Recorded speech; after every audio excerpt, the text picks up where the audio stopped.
I hold a master plumber's license. Earning it required years of hard work and dedication to my craft. It required resilience. Along with my license, I received two pieces of advice. Firstly, the master has failed more times than the apprentice has even tried. The second, holding the title of master does not mean that there is nothing left to learn. Together, these truths dictate that one needs a continual well of resilience in life. To me, resilience means failing, digging deep inside yourself, and trying again. Failing is easy enough. I wake up each morning failing to be Ezra's favorite parent. Throughout the day, I fail to be as kind as Mary Branson. I go to bed failing to be as cool as John Angelface Hammond. As children, we continually try and fail to speak, eat, and learn long division. Each time we fail, we build resilience. At first, it may be devastating to fail at anything. We assume others, especially adults, always know exactly what to do. Sooner or later, we realize just how true this is. Not at all. As we improve at failure, we might even commiserate in our faux pas. Back in the 1900s, I asked a girl out for the first time at the Rainbow Roller Rink. She said no, she said I was ugly, and I failed to realize beforehand that she sat across the room from me in my Texas history class. In college, I repeatedly failed my algebra class.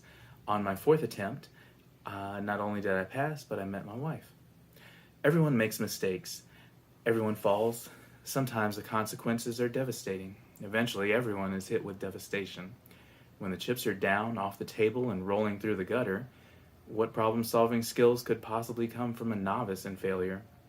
You certainly wouldn't learn that there's value in accepting loss with grace, or how to manage one's ego, or the pride of a hard-fought success.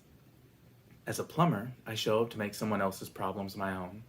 I've crawled through sewage to repair drain lines for little old ladies, and weave my body through empty spaces under a trailer to restore families' water. The work is often messy, the digging is hard, the water heater will be big, heavy, and in my way. In these instances, there is nothing to do but dig deep within oneself and find the strength to solve the problem in front of you. Once, a regular customer called about a blocked sewer line. No one else was available, and it's typically an easy job, so I took a work van out and started clearing the drain. Not more than 5 minutes into this, I felt a firecracker going off in my hand, a quick snap of painful surprise. My hand was vibrating at a different frequency than the rest of me. The steel cable of my sewer snake had broken my hand. I pulled my wound in close and called for help.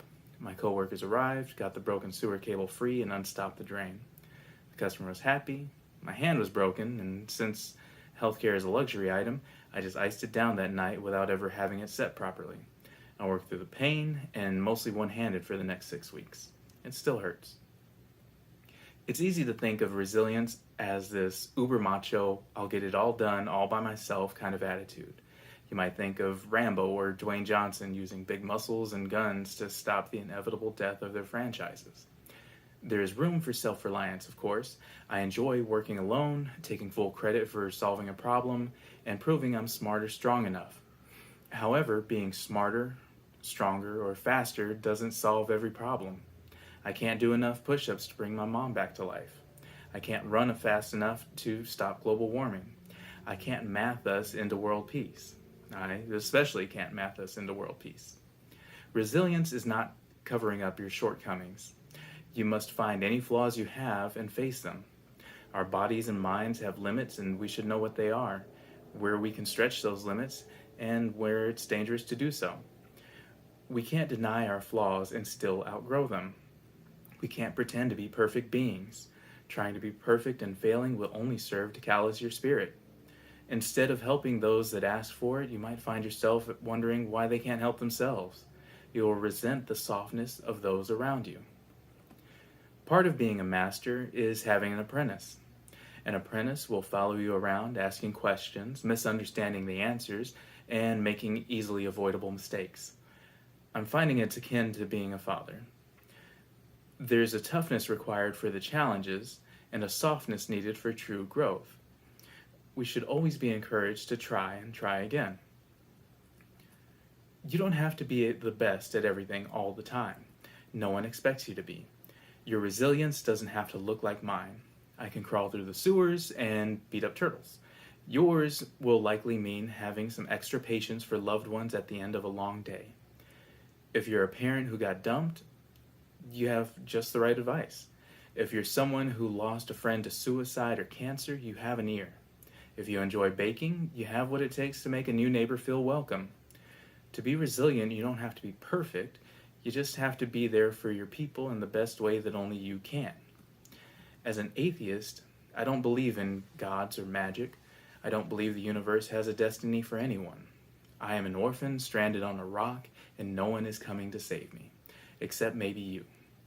If I find myself failing, and I have dug deep within myself only to find my well dry, I hope to find you there, accepting my imperfections and encouraging me to try again.